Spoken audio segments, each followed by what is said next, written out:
Welcome everyone. We're really delighted to have Annie Clements here from Autism and ADHD talking to us this morning about why understanding interoception is vital for a healthy neurodivergent lifestyle. I'm going to leave Annie to talk to you more about that and about what interoception actually is, but I'm going to just do a very quick introduction to the charity before I hand it over. So, our vision is to be a supportive community in which everyone has the chance to live their life to the full, being there to help out when things get more difficult and doing it with, and now I can see that somebody's got their hand up. Okay, Jane, I don't know if you're going to be able to have a look at that at all. If you've got a question, perhaps you could put it in the Q&A and then we can deal with it.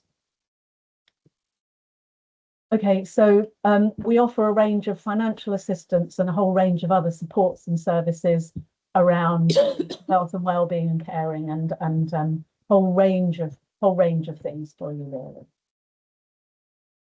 And oops, sorry, it's a very unprofessional start. I'm really sorry about that.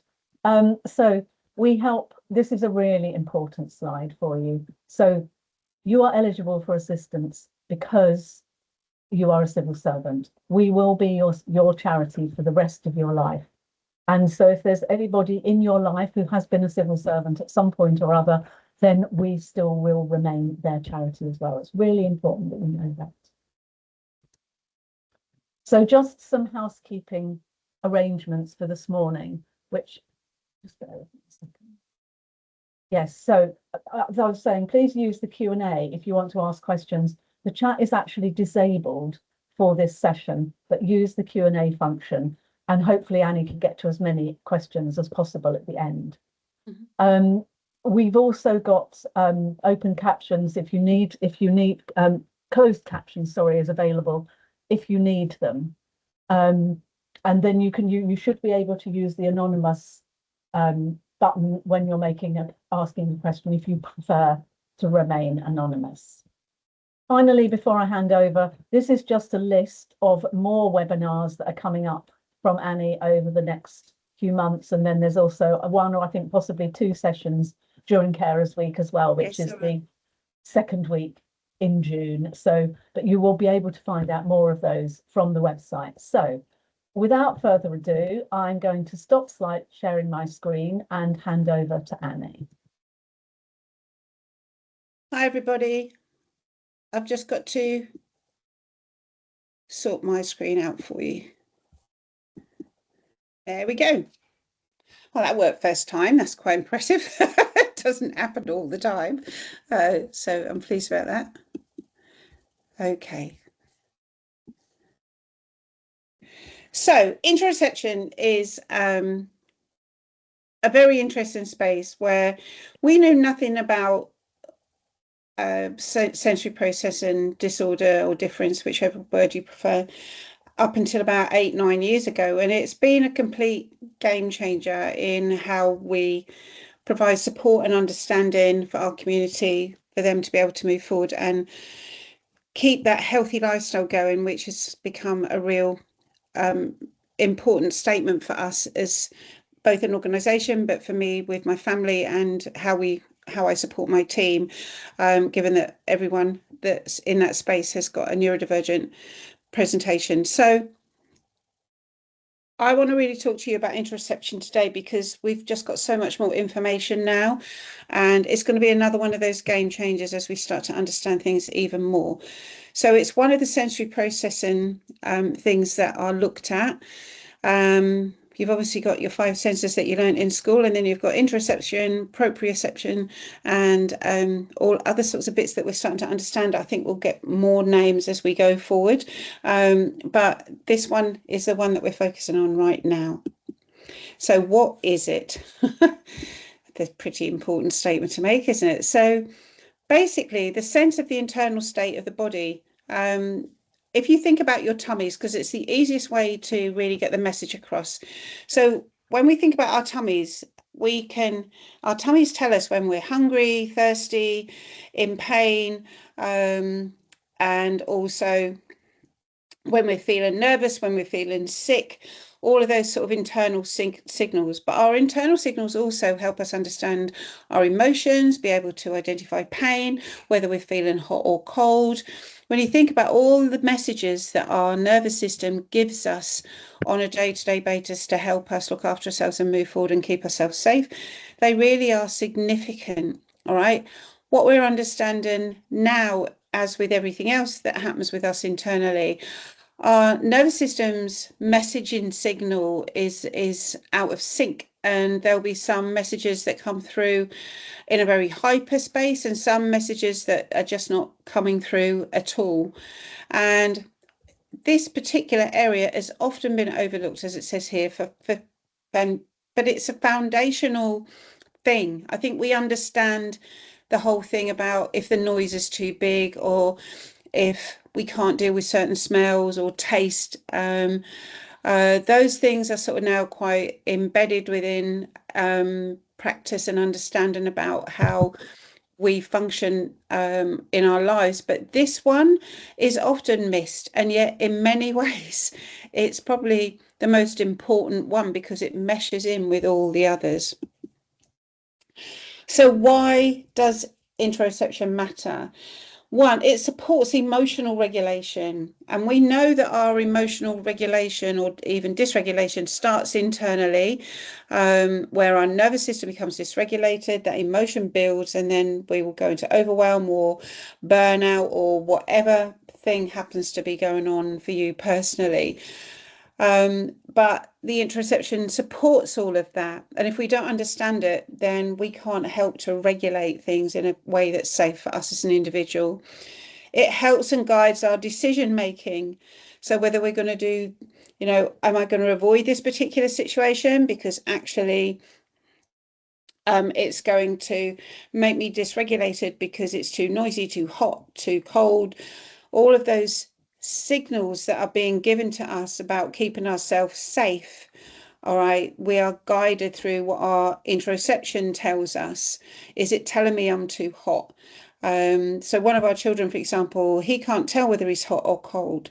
So we have to often, like this week, we've had to, he's walking around in a t-shirt all the time, and yet, as I'm sure some of you know, the wind out there is still a bit keen.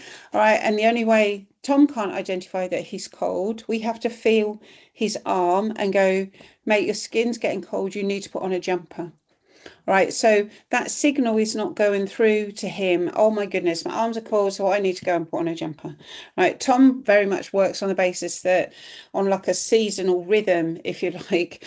So he'll reach a point in the next few weeks where it's like, right, it's summer, so I need to put shorts on all the time, and he will wear shorts consistently all the way through. And then it will reach a point where, oh, it's coming up to Halloween, so it must be put my jeans on. So he's got a system in place that enables him to change his clothing for seasons, but he's not feeling that seasonal change in a way that you might expect his body to do that. It impacts on our physical health.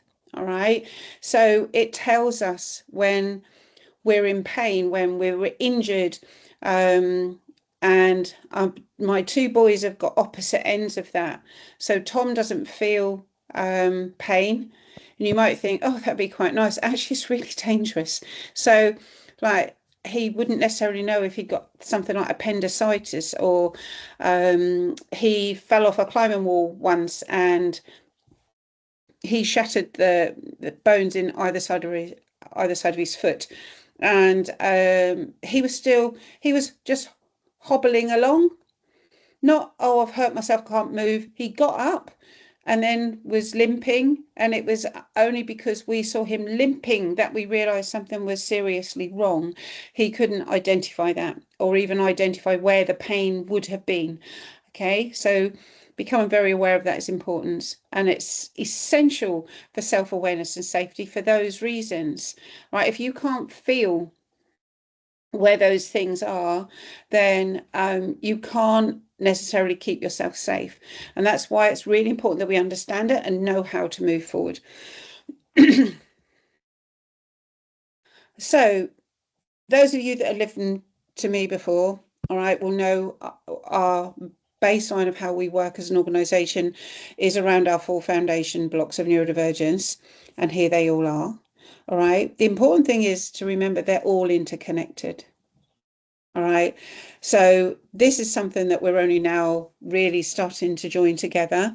So it's almost like a flow chart in some respects, in that if our sensory processing isn't okay, that will affect our ability to manage our emotions.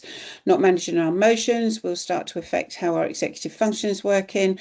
And if all those shut down, our ability to communicate is not working either. So they're all connected. So they're meshed together, if you like. And the interaction between the 4 blocks is now becoming a real eye-opener of how we move things forward around support and information and training. So, interoception and sensory processing. Body signals are sensory information, as we've already said. So if your ears are hurting, you know the sound's too loud. You might have a smell of something that really makes you feel unwell. It can being able to understand that your eyes are hurting, that this jumper is itchy, etc., etc. They're all really important. And as we know, our body signals therefore can be under or over responsive, what we call hypersensitive or hyposensitive. So, and our systems are not aligned with each other in that way. So you could have an over responsive situation with hearing, but an under responsive situation with smell, for example. So it's not like once you've got one, that's how it's all going to be across the way. It impacts our awareness of need. So things like, am I hungry? Do I need to eat? We've certainly got people that don't feel hunger. So we have to help them have an eating structure. So for example, if it's 8 o'clock, I need to eat breakfast and I eat and eat some food. If it's midday, I need to eat a sandwich. And if it's 6 o'clock in the evening, I need to eat a cooked meal. They're not going to feel hungry and go, I need to eat that. I need some food, so I need to go and buy a sandwich, or I need some food, so when I get up, so I need to have breakfast, right? So that need becomes part of a routine rather than that need having been identified internally. Like I say, it also affects whether you felt pain, whether you're being able to identify that you're hot or cold. All of those things are part and parcel of that. And that then may lead to overwhelm or shutdown, where your body kicks in and you're suddenly feeling really unwell, or your emotions have got out of control because you've not been able to identify when they're coming at you. And this is why interoception is so important. So there is some positive impact, as always. It does create a very strong body awareness. So like for Tom, where he was limping, him teaching him that when you limp, that means that something is wrong with, in his case, his ankle. Therefore, you need to ask for help. Like if you wake up where you've got like a crick in your neck and you're suddenly not able to move your head. And again, saying and teaching, if your head's not able to move, that means your muscles are in pain and you need to go and see someone to get that corrected. If the side of your face swells up, then that means that you've probably got something wrong with one of your teeth, so you need to go and see a dentist. All right, so those things are really, really important. It also leads to, in some respects, to a better self-care decision, because you're becoming more aware of how your body is moving, the way that things are impacting you, so that you are more conscious of needing self-care than maybe somebody else. Not just going, oh, I'll be fine, don't worry about it. You're actually going to seek help rather than leave it until it's got really bad. And those early warning signs, like I say, my neck's not great, therefore I need to go and see somebody. One of the things that we've really noticed about our son Tom is if he's feeling unwell, he will go to bed and he will stay there till he feels better. If only everybody done that, hey, how much healthier would we be? But instead of just fighting through, because they will take that warning sign quite literally and do something about it. But the challenges, as we've said, difficulty identifying hunger and pain, but also tiredness. Not being able to identify when you're tired is actually quite a big thing. So you just keep going and going and going and going, and then you'll end up in that burnout state. And again, helping them to identify those things is really important. The sensory overload, masking internal system. So, for example, their system could be completely overwhelmed because they're hypersensitive to noise, and that's then also going to mask the internal systems as well, and then misinterpreting those body cues. Not if nobody's ever told them that if you're limping, that means that something's happened to your foot, so therefore you need to go and see somebody, then they'll just keep doing that. And sadly, we've got a lot of adults who've got some really significant health issues because they'd not been taught what those body cues were. And the thing is, back then, nobody would have known that they needed to. Right. So again, we're playing catch up with that. So interoception and emotional regulation. Those of us that don't have too much of an issue around this will know that our emotions are felt in the body. Okay, so if I've got a nervous tummy, that might mean I'm excited.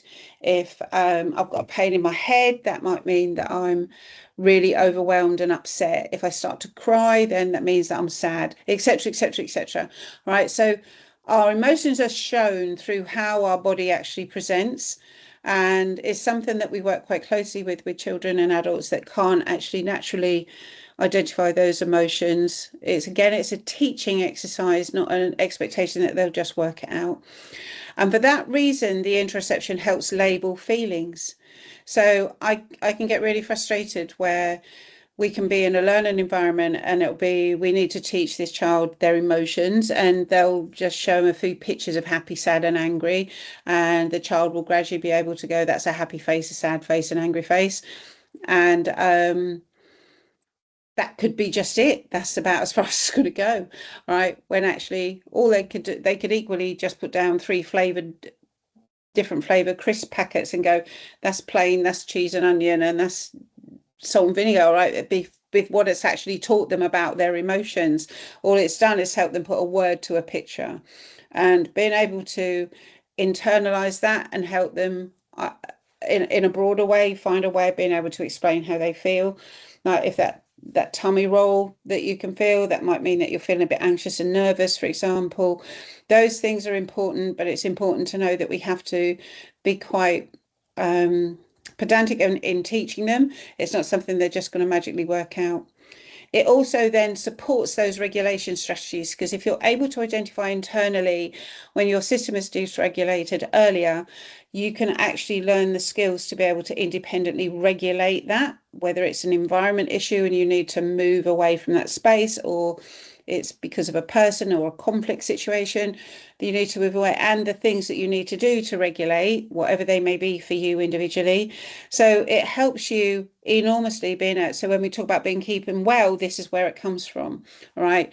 Being able to identify those signals and responding to them in the right way means that you are more likely to be able to keep yourself healthy and emotionally steady. If those signals are not coming to you in the way that you might have been expecting, then that's where the gap is. So again, in the same way that we were talking about earlier, the positive impact emotionally can be, if the right strategies have been taught, all right, that they recognize those emotions a lot earlier than maybe somebody who isn't in that space, because they're picking up on different markers to explain what those emotions are than maybe you would expect from a neurotypical perspective. They're then more likely to use their strategies proactively because they've been taught it as a skill, not just as an expectation. But it can mean they've got greater resilience with their emotions as well, because they're identifying them early.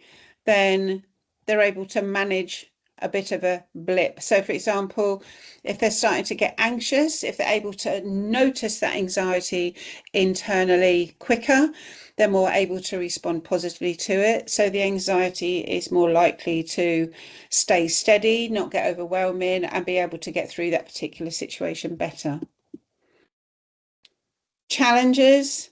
Alexithymia is a difficulty in identifying emotions anyway, as a medical term, but it's very relevant in this particular space.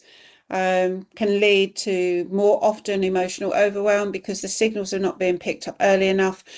Also delayed responses to stress because they'll just push through and keep going because they're not aware that they're stressed or anxious, or whichever word you want to put on the end of that statement.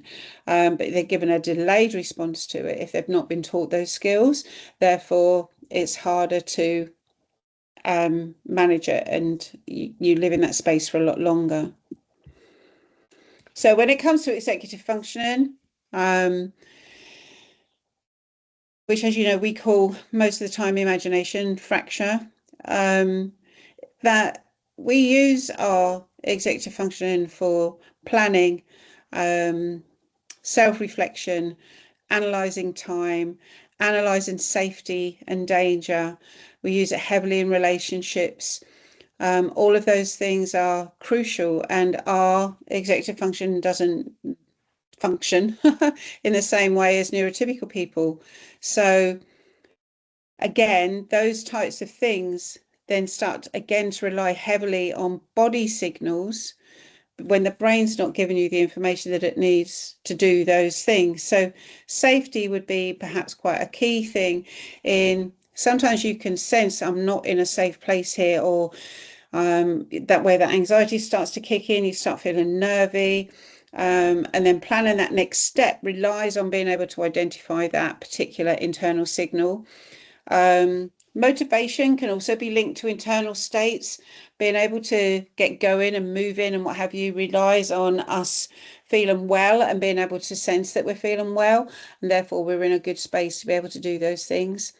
And energy management is key, on the basis of being able to identify when we're tired, therefore we need to stop.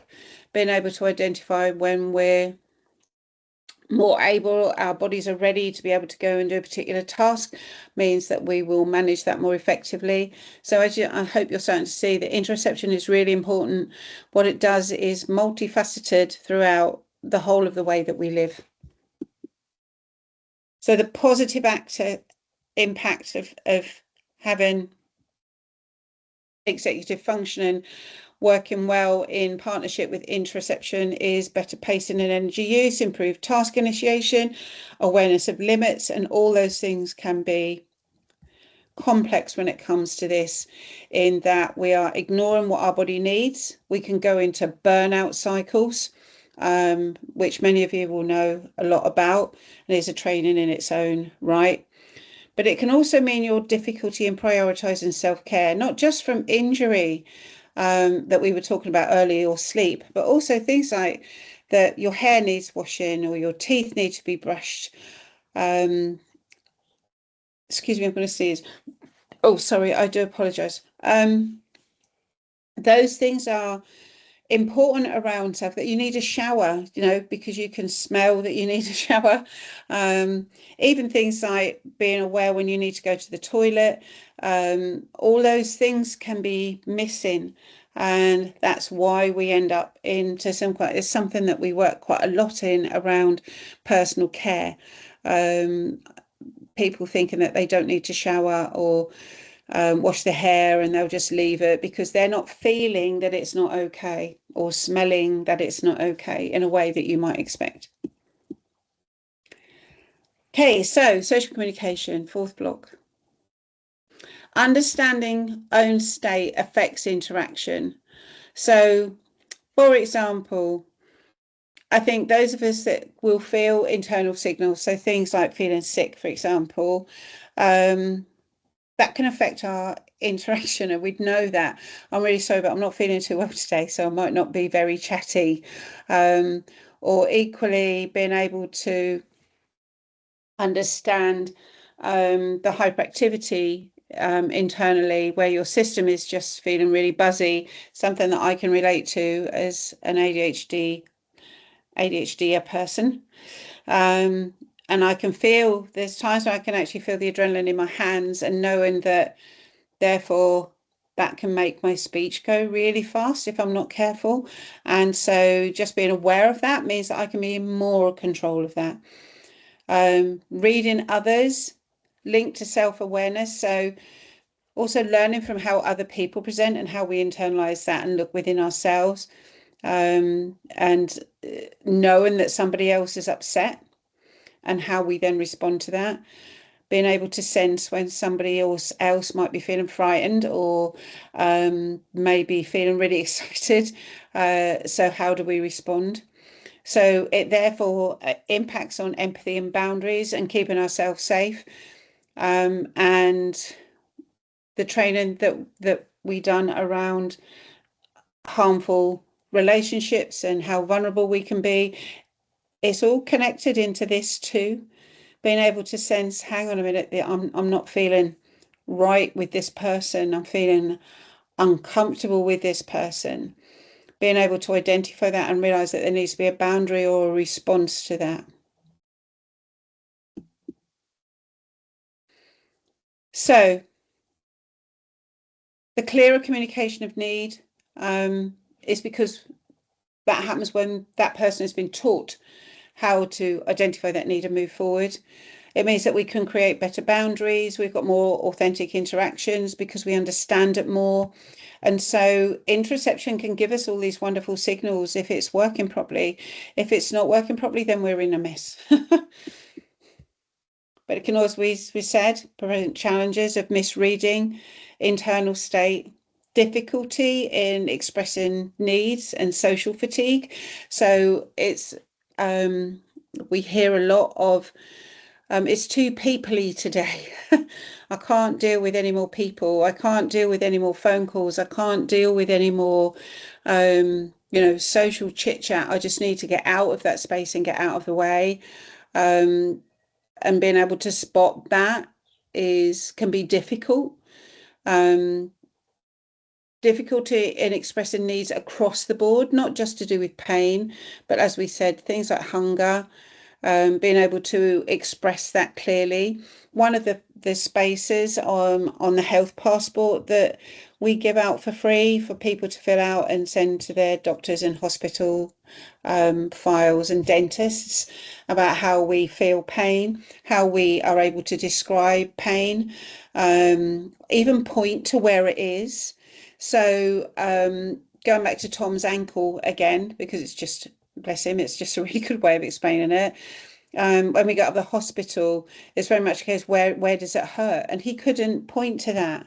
Right. So we recently, last month, done a training for emergency responders, first responders going to an accident or an incident, and how could they identify someone with neurodivergence? And we're looking at all different ways that different countries are supporting that need with special watches and all sorts of things, just so that that information about what that person needs is there for that first responder to be able to access immediately. And we're heavily involved in that, looking at how we can move that forward for people, because I think it's really important for obvious reasons. And misreading that internal state, as the first statement says, about they might feel something in their tummy, but they can't separate it between whether I'm hungry, whether I feel sick, whether I need to go to the toilet, etc., etc. And so it doesn't take a lot of explanation as to work out why that might be difficult. So, as I said at the beginning, understand how all this links together is important. So, sensory input feeds interoception. So what I mean by that is that I talk about how our bodies are like a sponge and they just soak things up. So we can be in a space, maybe in the middle of a supermarket, for example, one of my nemesis situations, and you'll be getting sensory input around the lights, sensory input around colours, sensory input around smell, Whereas my granddaughter with a fish counter, she'll walk all the way around the shop to avoid the fish counter. Right, she can't deal with that at all. That sensory input from that for her is significant. Right, and so all of those sensory things in that environment are being soaked up by our body and internalizing those. And that then feeds that interoception presentation. And if you've got an interoception that isn't working how people expect it to, then that immediately is going to cause some issues and overwhelm and fallout at some point. It also, as we've said, is then informing our emotions. So we get this message that I'm in a space that's feeling really overwhelming. I'm overwhelmed with smell. I'm overwhelmed with light. That's going to then inform what emotion you have.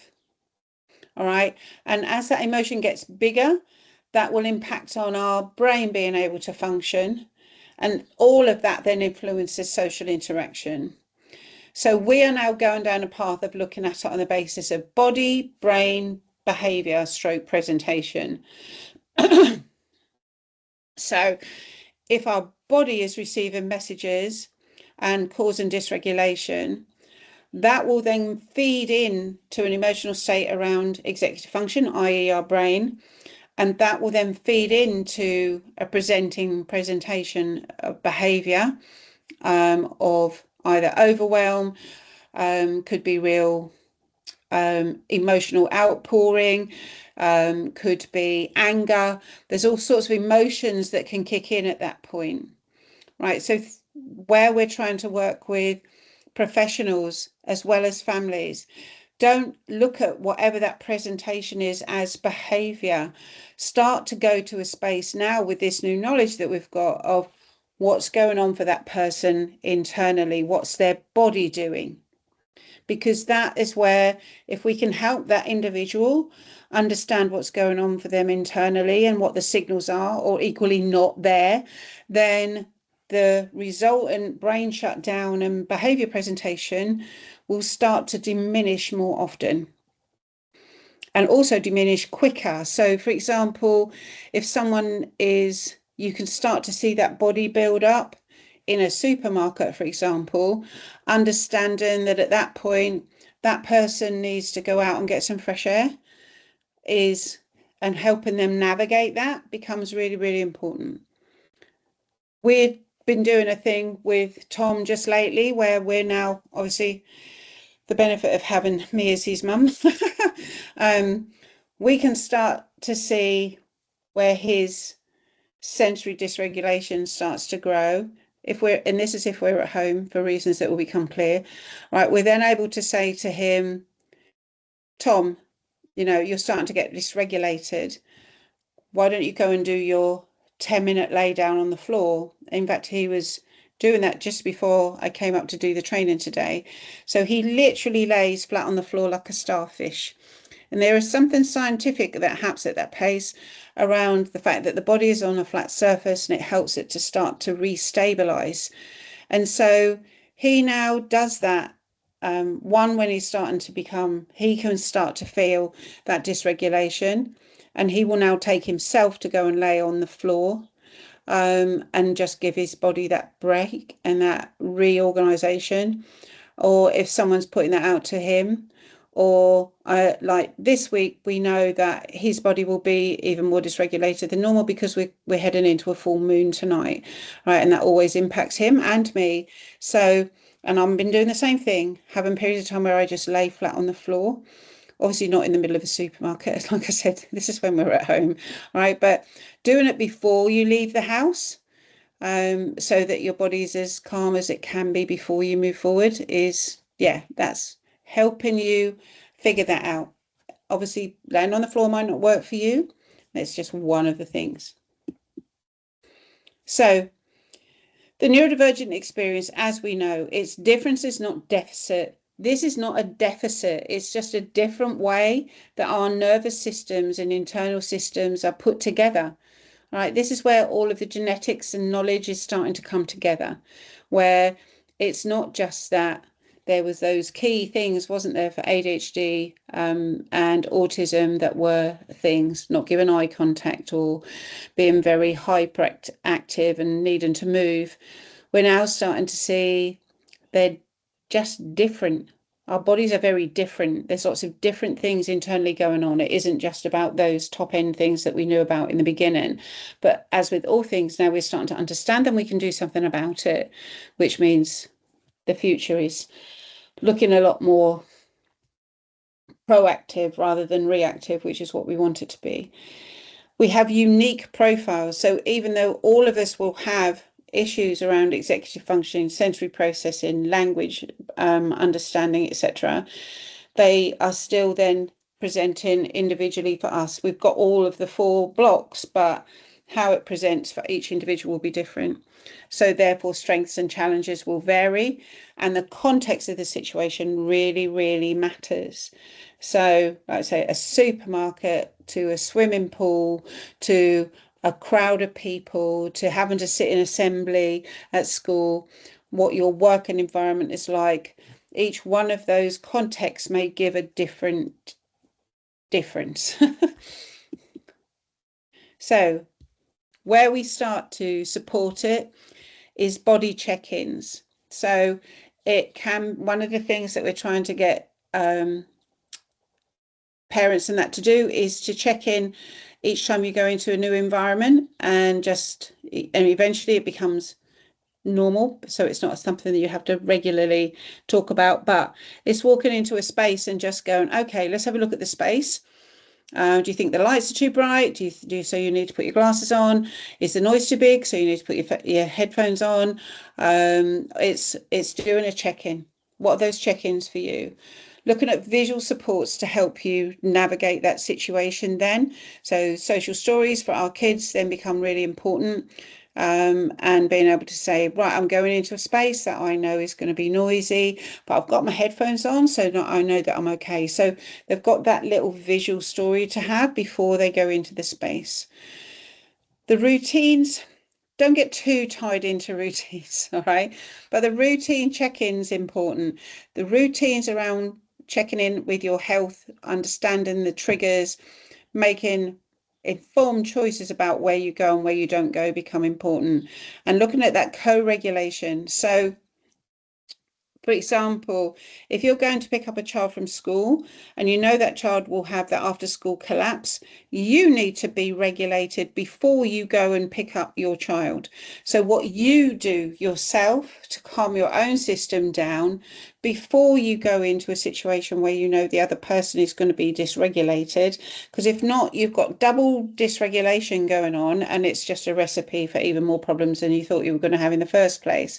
So showing how we regulate means that we are role modeling that regulation to the people around us. So like with Tom, with me laying on the floor and his dad laying on the floor, when we are feeling overwhelmed at home, Tom is now following that because that's what everybody does. Okay, so regulating more in front of your team will mean that your team will gradually do the regulation as well. I'm not recommending you necessarily all lay down in the office, but hopefully you're getting the gist of what it is that I'm trying to say. So co-regulation, regulating together, regulating with your child, so sitting beside them and teaching that and showing them what to do is all very much the way forward in this particular space. So practical strategies using scales, e.g. hunger 1 to 10. I have to say this works really well if someone's got a strong, so like a hypersensitivity to what's going on in their tummies, and helping them understand that that feeling is a hunger feeling, because look at the clock, you're going to be hungry now. So that feeling you're feeling there is probably hunger. So you're helping them join the dots together. Linking those sensations to actions. So it's like the pain thing. if you say, don't touch that, it's hot, and they'll touch it anyway and go, that was hot, and you go, yeah, so that means you burnt your finger. So when you touch something hot, it's going to hurt your finger. When you go into a room where the lights are bright, it might hurt your eyes. So linking the sensation to what it is they're doing makes it easier for them to then be able to verbalize what it is. Mindfulness and grounding, that's very much where we're talking about laying on the floor. I'm not a great one for mindfulness personally. I'm not good at just sitting still and for a long period of time in those scenarios and just trying to take that. I do my mindfulness walking through green space, absorbing trees and nature and what have you, but I'm still moving. So again, it's personalizing that. And those external reminders, like we were talking about, if you're not feeling hungry, been cleared to eat at 8, 12 and 6, all right, so that there's an external reminder of that and whatever format it needs to be for you as an individual. So for professionals and families, avoid assumptions, be aware of looking at that body brain behavior route rather than just jumping in with the behavior.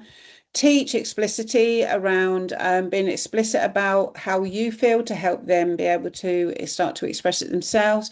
Model that awareness. Often helps to talk about these things, I find, when you're driving or you're washing up together and you can sort of broker these conversations where everything is a lot more relaxed and not feeling pressured like an interrogation. And be patient and curious, absolutely curious. You know, like we said about the body brain behavior, is once the behavior hits, it's like, okay, deal with that initially, but then be curious. What was going on before? What happened there? Was it this? Was it that? Was it the build up that came in through the whole morning? Was it the fact that they didn't get a lot of sleep last night? So gradually talking through and collecting data, evidence, right, whatever you want to call it, of I used to keep diary sheets with when my kids were small. What went well today? What didn't go well? What do we not do tomorrow? What do we do more of tomorrow? So that I was starting to understand it more succinctly about what it is going on. And you can keep those for yourself as well. So, okay, using body mapping, draw where sensations are felt. So just drawing an outline like you'd get from a crime scene, if you know what I mean, like a naked gingerbread man, if you like. All right, and helping them understand where those sensations are felt. So, you know, hungry is felt here. So that they're becoming more aware. Track patterns over time, hence the diary sheet response that can make a really big difference. Pair sensations with visuals and icons. So like pain, hunger, hearing, all of those things. Again, use visuals, not just talking about it. And use journaling or apps. It's the same as tracking the patterns over time, whatever works for you. All right, like I said, I used to have diary sheets. They're like the forms that I used to use when I was a professional youth worker in evaluating a session. And they're just boxes, a Word document box of what worked, what didn't, etc., etc. Those things can make a big difference in helping you understand not just them, but also yourself. Movement-based supports can be really important. So yoga, stretching, proprioceptive input around using weights. Gym movement can be really helpful with this. Push-ups against the wall, using stretch bands when you move, looking at those types of exercises that you can do at home, not necessarily needing to go to a gym. The rhythmic movement of rocking backwards and forwards. Walking is also a rhythmic movement. I find that I need to do so many steps a day, not necessarily just from a fitness perspective, but my body needs that movement and that rhythm. And that's part of the thing that helps my system calm down. That then helps you tune more into where the body signals are and supports that regulation and awareness. So you're constantly building that knowledge and research about where that needs to go. Looking at your environment, don't just do one room. You have to start with one room, obviously, but look at your whole house and your car and your office space, all right? Reduce competing sensory input. So bright lights, lots of noise, and a really strong smell. You've got 3 sensory things coming at you all at the same time. So even just removing one of those particular things can make a big difference. Using visual reminders and structures, and structure routine around your body needs. So I find I'm best to go to the gym first thing in the morning. So I'm one of those stupid people that are in the gym at 6 in the morning. I cannot do gym at the end of the day. It's not there for me.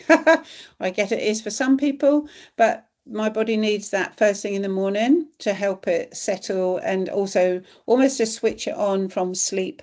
And it makes a big difference for me. So all of this stuff about you tuning into yourself means you can then structure your routines around what your body needs. Explicitly teach body vocabulary. Call the right names, please. There are all manner of reasons that's really important to actually call your body part what it is instead of give them names. It makes a big difference if they're then in hospital or if there'd been an incident where they'd been hurt or more seriously involved in a sexual encounter that wasn't consensual. They can use the right words and it really does help. Avoid abstract emotional language initially. So I'm just feeling a bit wobbly today. All right, those sort of things don't help. And build those connections that we were talking about step by step by step, both in your head and also how you then present them to the other person. Use trusted people to model the awareness. Name those sensations together. Can you see where there's an awful lot of sharing going on here? Not stuff that's done in isolation to that person. It's everything being done with that person. Okay. Share those observations without judgment, right? If you can see like a hair wash situation that we spoke about earlier, you can see that their hair needs a wash and that it must be getting, and that they're scratching their head, all right, a lot for whatever reason, whether it's because their hair, you know, their scalp needs cleaning or something a bit more iffy, then it's about just saying, oh, you know, I can see your hair's not looking as wonderful as it is normally.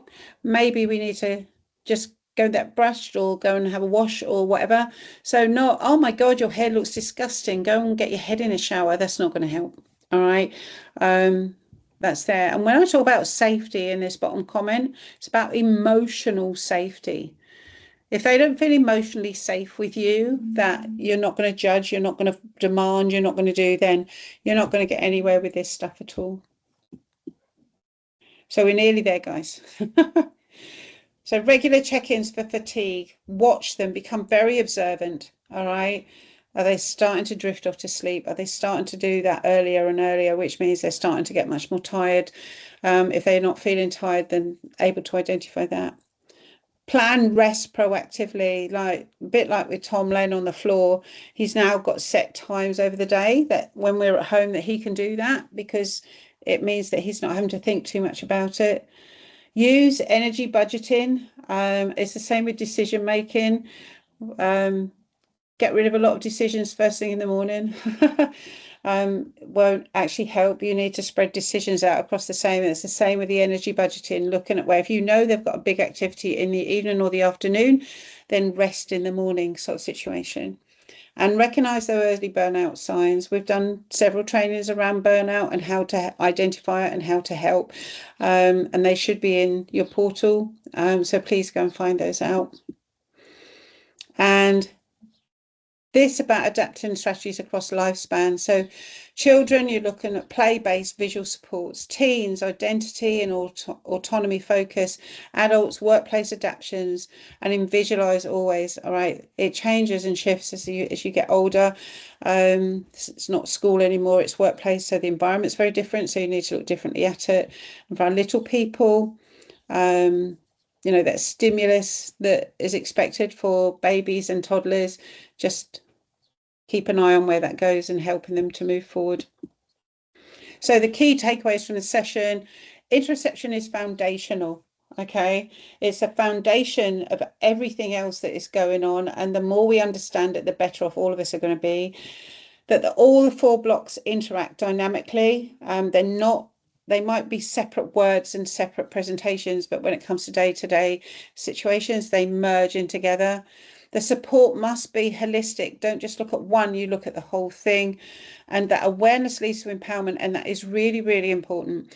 The more we start to understand it professionally and can share that information across to you, and the fact that certainly for us, we've got all of this personal experience that comes into play as well, the more it's empowering you to make good choices for yourself and your family. So, discussions and questions, we're now going to move over to that. Reflect on your own interoception. How much do I actually identify that within myself? Where do you notice the strengths and where do you notice the challenges? Because the more you start to understand yourself and start to have those light bulb moments, then it's going to help you when you're trying to help everybody else. And this is how you can reach us if you need to. I hope you enjoy that training. It's brave new world stuff, and we're only really now starting to get our heads around exactly what it is that's going on. So watch this space, because I'm sure there'll be another training in the future where we're going to add on more and more information as we know. Thank you so much. Oops. So much, Annie. I mean, yeah, it's so interesting. I mean, and to hear you say about this being foundational, I mean, obviously, I'm probably not, definitely won't be as far ahead as you, but I don't remember hearing about interoception being mentioned much more than 2 years ago. Certainly. No, not at all. I think it was one of the things on the list, if you know, but I don't think anyone really knew what it was. They'd identified that it wasn't just the 5 senses that we knew in school. There was these other sort of things floating around, but actually what that meant in reality for us, I don't think that was there. We're now moving forward, and that can only be a good thing. Oh yes, absolutely. And we've got some really interesting questions for you today. So I'm just going to scroll down. I'm just going to take them in order, really. This is the first question was kind of was from somebody. I think this was when you were talking about people who are not necessarily feeling things like pain. And they put, I actually have the opposite issue. I'm hypersensitive to a lot of sensory things like brightness, noise, heat, pain, etc. I can't think of anything else if I'm in pain. How do I help to regulate that? My youngest son is exactly like you. So my 2 boys are at opposite ends of the scales. I think Sam, as far as the pain side of things is concerned, it's meant that he's had to really focus on his personal care a lot more than maybe he would have expected to have to be in that space. So really not putting himself in situation, which considering his job is not easy. But he's very aware of when he needs to rest, very aware of when he needs that weekend where we're not doing anything at all. Making sure that he swims regularly. It's one of the things that's important for him as it is for me. Keeping himself as well as possible to reduce what that hyper element is. As we said, that our bodies are like sponges, so they're soaking up environments and information all the time. So for those of you who experience pain on a hyper level, right, you need to balance an awful lot of that other sensory input that you're getting naturally and understand what that is for you. So like for Sam has also got a massive sensitivity to noise. So when he's out, he's always got his noise reduction headphones on and those sorts of things, so that his body's not soaking up so much. So when the pain thing comes along, it's not as intense. As we said, we're learning how the mesh is, how it all meshes together.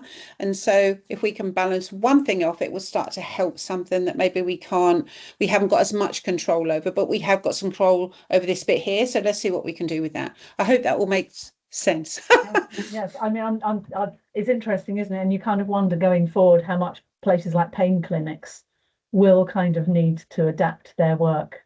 Funnily enough, we've got someone that's going to a pain clinic in the next week, and I said to him, you need to ask how much knowledge the person that you're seeing has got around the neurodivergent side. And he said, I'm so glad you said that to me, because I wouldn't have even thought to ask. But yes, it is going to be, I think it's another one of the things that's going to be a game changer once we know it a lot more. Okay, I'm going to move on because there's quite a few more. Mm. Somebody else started off saying, oh, it's been so useful so far. Thank you. Do you have any advice or templates for how to express sensory processing difficulties and interoceptive problems on health passports? I guess this is in the workplace. I need to do it, but I'm unsure how to express it in a way that medical professionals would find most useful.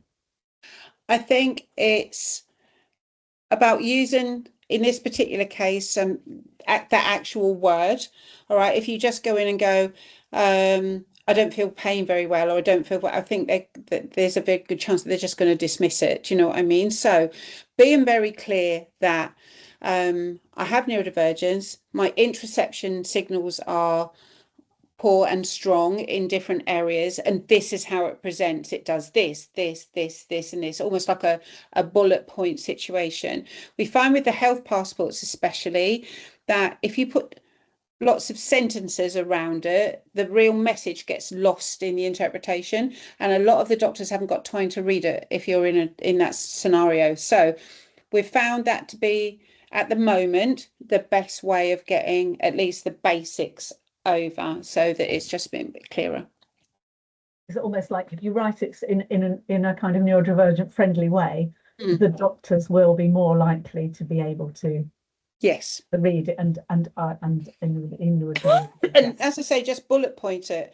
My interoception is weak here and strong here. That shows as boom, boom, boom. So they've got a much easier way of accessing that information quickly. Thank you, Annie. So I've got another one here saying, I'm an autistic adult and I'm quite disconnected from my body. I don't feel emotions in my body really, and I often don't feel pain. However, I'm always craving food and have weight problems as a result. Is there a way of tackling this through understanding interoception? And are there any books or online resources you can recommend about overeating and for neurodivergent people? So the overeating can come, if we're looking at it purely from an interoception, in the same way that we don't feel hungry, a lot of us don't feel full. And so there will be a level of, you just keep eating because you're not having that fullness feeling. So have a think about whether that actually is how it feels for you. In which case it's how do we help strengthen your interoception, and you need to speak to a specialist occupational therapist to help you with that.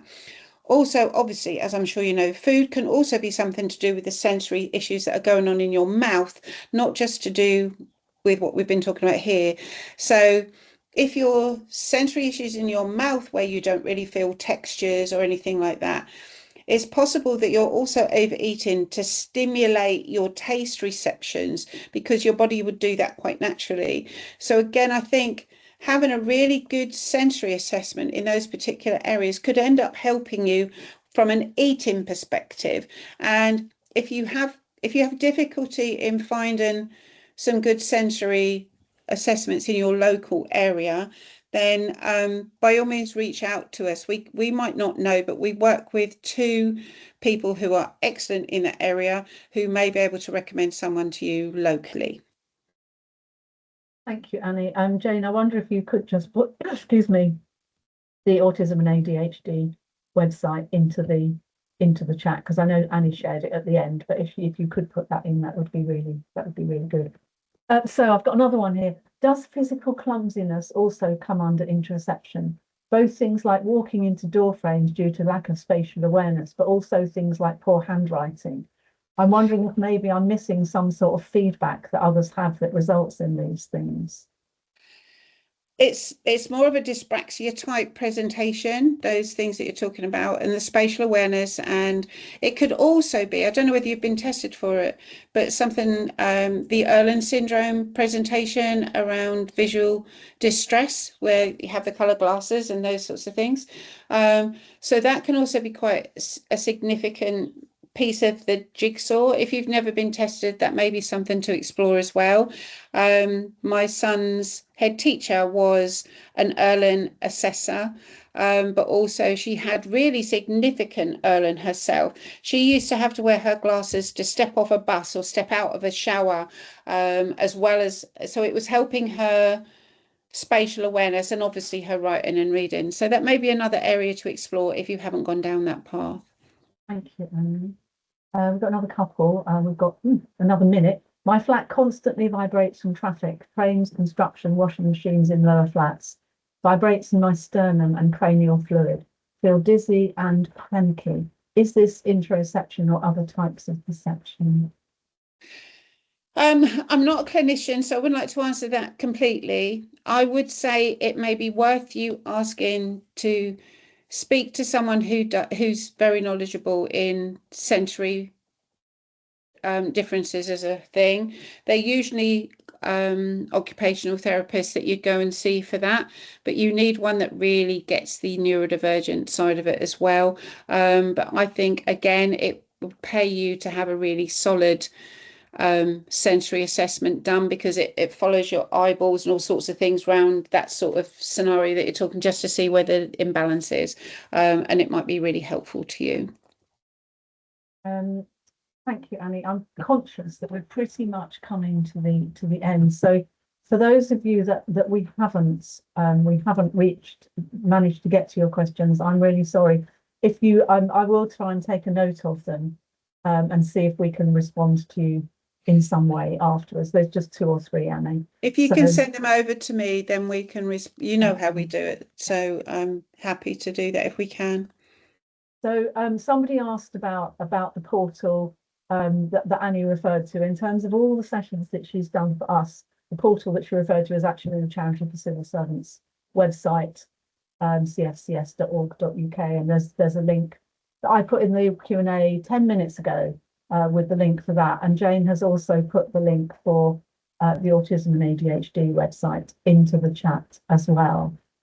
So thank you so much, everyone, for joining this morning. Annie, thank you as always for another really interesting session. And yeah, it feels like real privilege to be kind of quite at the forefront of all the learning about this. I think really, that's certainly how we feel as a team at the moment, that there's all this new stuff coming through.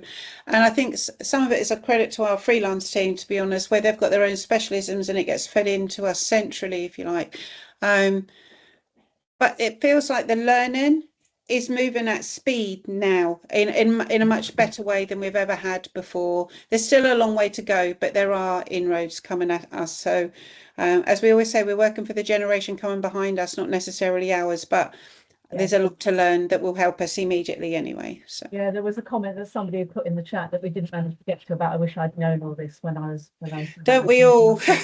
Me Yes, yeah. too. Anyway, but we were born in a different timeline, unfortunately, so we're playing catch up. Thank you, everyone. That was really lovely. Thank you, Annie. And we'll look forward to seeing you all and Annie on our future sessions. All right, then. Bye-bye. Bye. Bye.